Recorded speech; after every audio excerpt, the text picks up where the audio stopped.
안녕하세요. 이현헌 교수의 경제포럼 함께 해주셔서 감사합니다.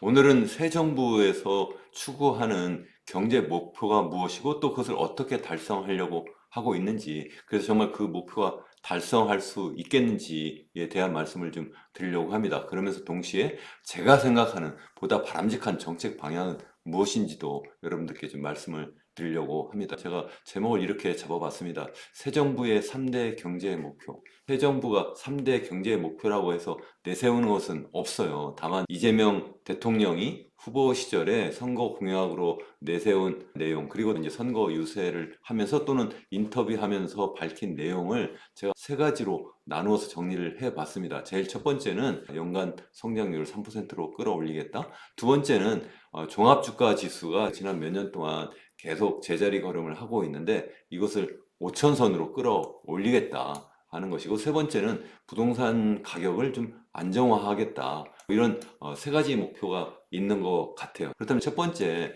경제 성장률을 3%로 끌어올리겠다. 이것이 과연 가능한지 한번 보도록 하죠. 제가 계속해서 말씀드렸습니다만 올해 우리나라 경제가 굉장히 어려운 상황이다. 그래서 한국은행도 지난달 초에 올해 경제가 어느 정도로 성장할 것이냐 전망을 한 것을 보면 8% 수준으로 밝히고 있습니다. 또 KDI에서도 0.8% 정도로 전망치를 수정해서 밝히고 있습니다. 그리고 IMF가 1.0% 정도 우리나라의 경제 성장 전망치를 밝히고 있고, 또 OECD도 1.0%로 내려잡았습니다. 그러니까 국내외 모두 다 적어도 1% 또는 1% 밑으로 좀 경제 성장률이 떨어질 거다, 이렇게 현재 보고 있는 건데, 이 정도면 지난해 2.0%에 비해서 반토막 나는 정도이고요. 실제 0.8% 정도면 매우 낮은 수준인데 이것보다도 더 낮을 것 같다, 제가 계속해서 말씀을 드렸습니다.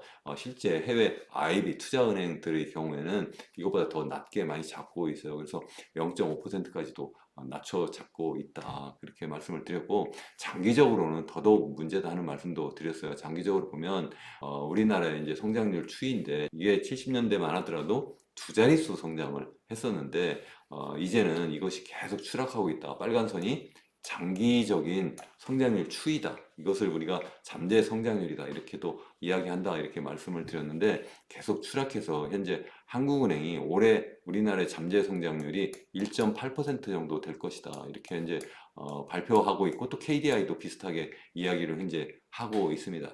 그럼 이것으로 끝날 거냐? 그렇지 않다. KDI가 최근에 우리나라의 잠재 성장률 전망치를 발표했는데, 여기 보시면 이 파란 선이 이제 기준선이라고 했는데 적어도 한 이 정도 평균적으로 가지 않을까, 이렇게 보고 있는데, 올해는 지금 아까 말씀드린 것처럼 1.8% 정도 잠재 성장률인데 이게 계속 추락해서 30년대 중반 정도 가면 0%대로 떨어지고 40년대 중반으로 가면 0% 밑으로 떨어질 거다, 이렇게 보고 있어요. 그 이유는 제가 계속해서 말씀드리지만 첫 번째는 저출산 고령화 때문에 그렇다. 그래서 인구가 줄고 있고, 특히 젊은 인구가, 일할 수 있는 인구가 줄어들고, 반면에 부양해야 될 고령 인구가 자꾸 늘어나니까 그렇다, 이렇게 말씀을 드렸고, 두 번째는 그러한 가운데 그래도 계속해서 미래 먹거리 투자하고 또 R&D 투자를 많이 하면 되는데 그렇게 하지 않고 계속 시멘트 쌓는 방식으로 경제 성장을 해왔기 때문에 그렇다, 이렇게 말씀을 드렸고, 세 번째는 우리나라가 인재를 제대로 정말 디지털 사회에 걸맞는 창의적인 인재를 만들어야 되는데 그렇게 하지 못했다, 이런 말씀을 계속 드렸잖아요. 그런 것들이 복합적으로 작용해서 계속 이제 추락한다, 이렇게 말씀을 드릴 수밖에 없는 거고, 실제 코리아에서는 생산성을 향상시키는 거나 미래 먹거리 투자를 제대로 하지 못하면 그러면 이게 빨간선 더 빨리, 그러니까 2030년대 초반에 0%대로 떨어지고 40년대 초반에 아예 0% 밑으로 떨어질 거다. 그러니까 잃어버린 30년, 40년의 길을, 어쩌면 더 힘든 길을 갈 수밖에 없을 거라고 지금 현재 전망을 하고 있고, 이것은 한국은행이 지난해 여름에 발표한 전망치와 너무 흡사해요. 사실 그때도 비슷하게 30년대 중반이면 0%대, 40년대 중반이면 그러면 0% 밑으로 떨어진다, 이렇게 보고 있고, 여기도 보면 파란색이 여기는 기준선이고, 그리고 여기 녹색선은 생산성을 높이지 못하면 더 빨리 일본의 잃어버린 30년의 길을 갈 것이다, 그런 상황을 현재 보여주고 있고, 또 수정 전망치가 또 한국은행에 또 한 번 나왔어요. 지난해 연말에 나왔는데 올해 1.8% 하고 매년 0.1%포인트씩 감소할 것이다. 그래서 5년 뒤에는 1.3%로 떨어질 거라는 거예요. 그러니까 이재명 대통령 임기 중에 우리나라의 잠재 성장률은 1.8%에서 1.3%로 떨어질 거라는 거예요. 그런데 경제 성장률은 3%로 높이겠다. 이렇게 하니까 잠재 성장률보다 더 높인다?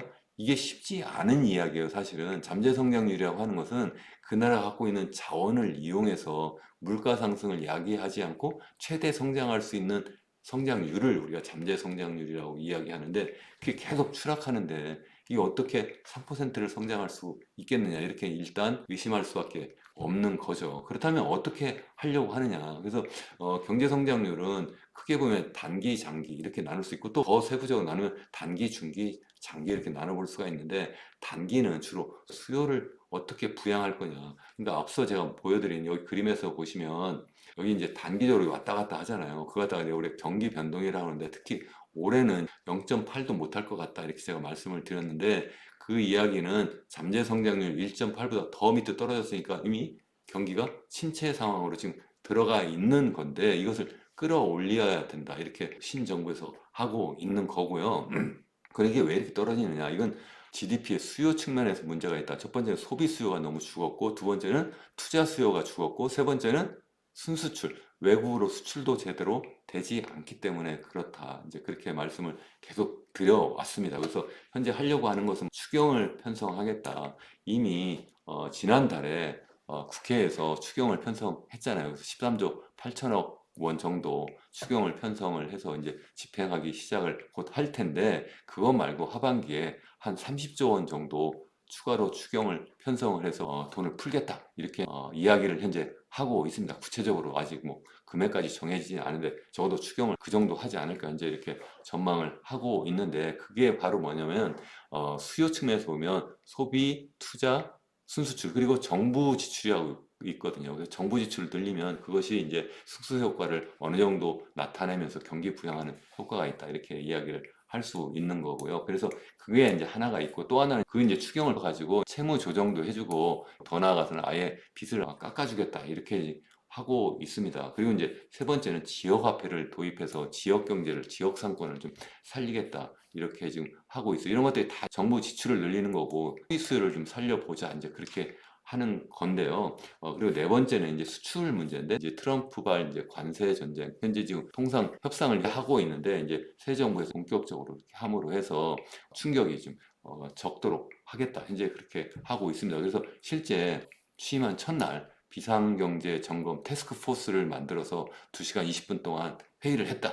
그렇게 신문 보도가 있었네요. 거기서 보니까 주로 통상 현안하고 추경 관련한 논의를 했다. 바로 이 네 가지입니다. 그래서 통상을 어떻게 할 거냐, 그리고 추경 편성에서 돈을 어디에 어떻게 쓸 거냐, 그랬을 때에 어떤 효과가 있겠느냐, 뭐 그런 토론을 했다는 거예요. 그것이 이제 단기적인 이제 측면에서 해보려고 하는 거다. 중기적으로는 그거 말고 이제 인공지능 대전환을 한다. 그래서 AI 강국을 만들겠다. 전 세계 3대 강국으로 도약시키겠다.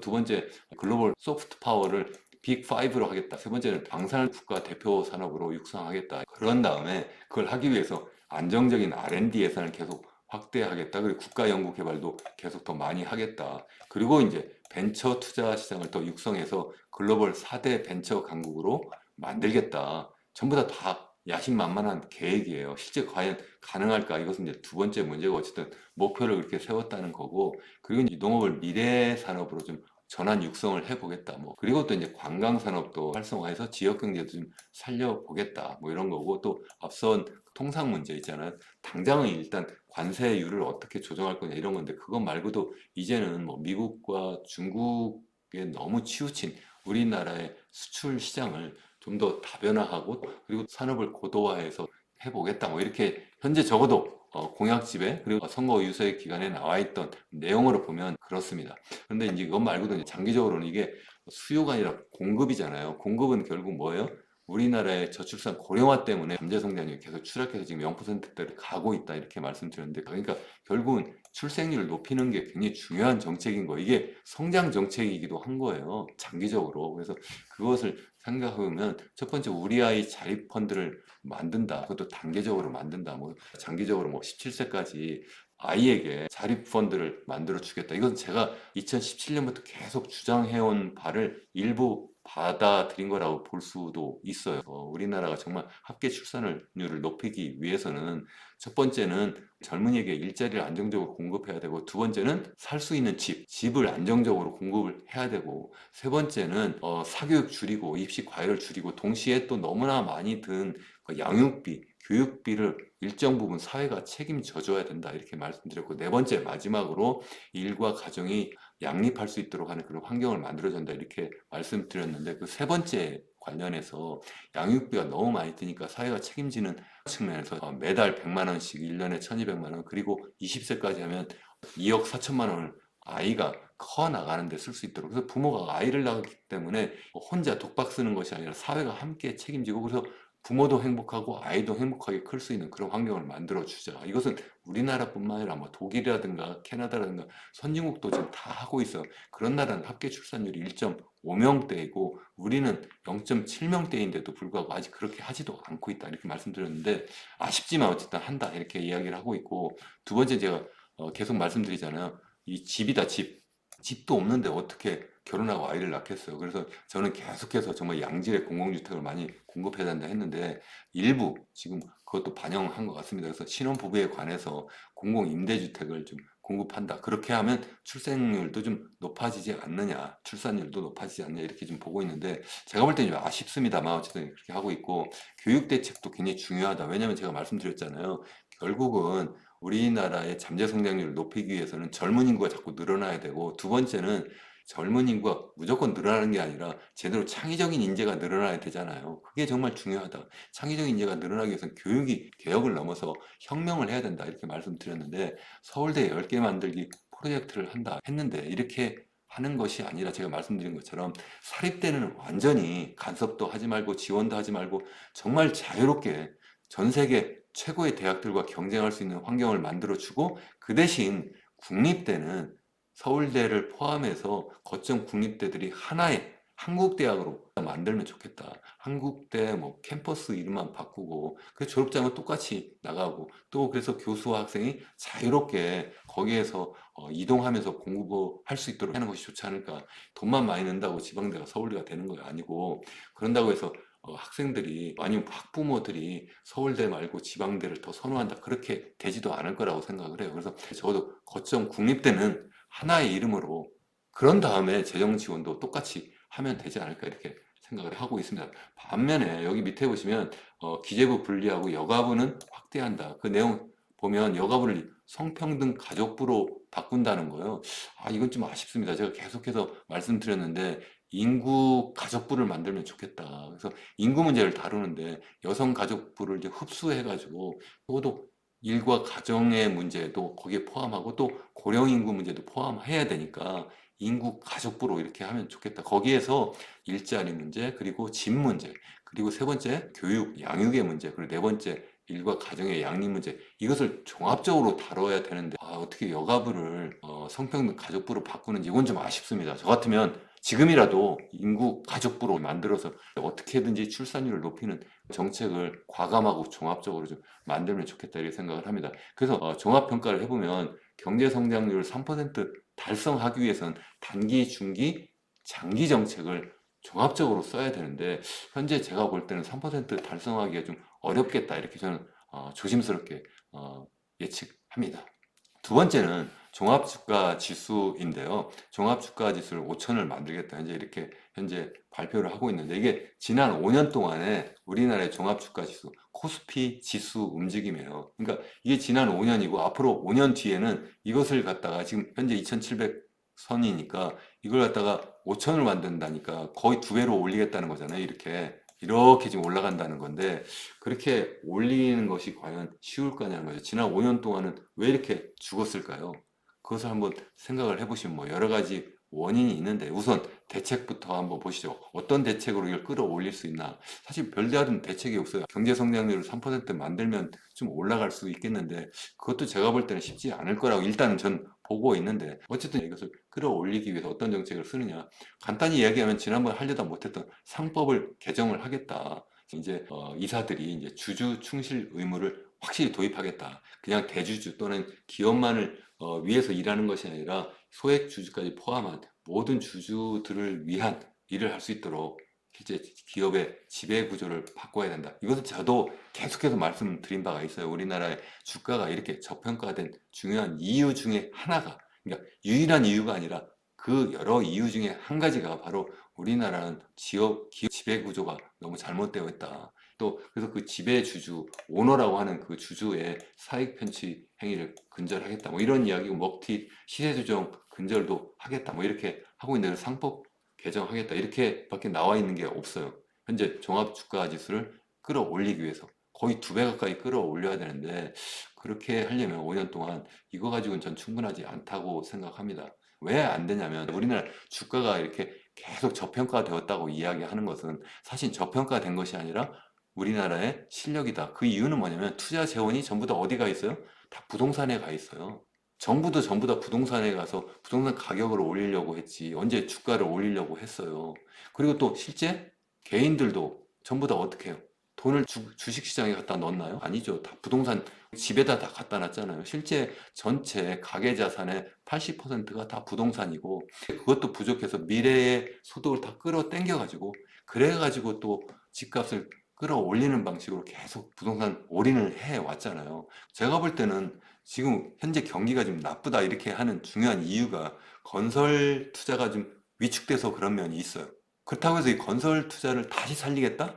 그래서 집값을 다시 부양하겠다? 이렇게 해버리면 단기적으로는 경제를 살릴 수 있지만 장기적으로는 잠재 성장률을 더 떨어뜨릴 수밖에 없는 거예요. 왜요? 미래 먹거리 투자를 하지 않고 전부 다 이 투자 재원이 다 이 건설 투자로 가버리니까, 그러니까 어떻게 되겠어요? 잠재 성장률은 계속 더 추락할 수밖에 없다는 거예요. 그래서 좀 힘들더라도 건설 투자 비중은 좀 줄여 나가고 미래 먹거리 쪽으로 자꾸 투자 재원이 갈 수 있도록, 그래서 기업들도 개인들도 모두 생각이 좀 바뀔 수 있도록 해야지만 주식 투자도 할 수 있는 거죠.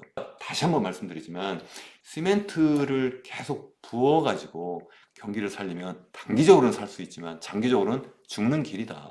이 시멘트 주도 경제 또는 부채 주도 경제는 제발 하지 말아라 말씀을 드립니다. 그래서 새 정부에서는 제대로 된 경제 정책, 그리고 제대로 된 부동산 시장 대책이 좀 나와서 우리나라 국민, 우리나라가 제대로 설 수 있는 그러한 시대가 좀 열렸으면 좋겠습니다.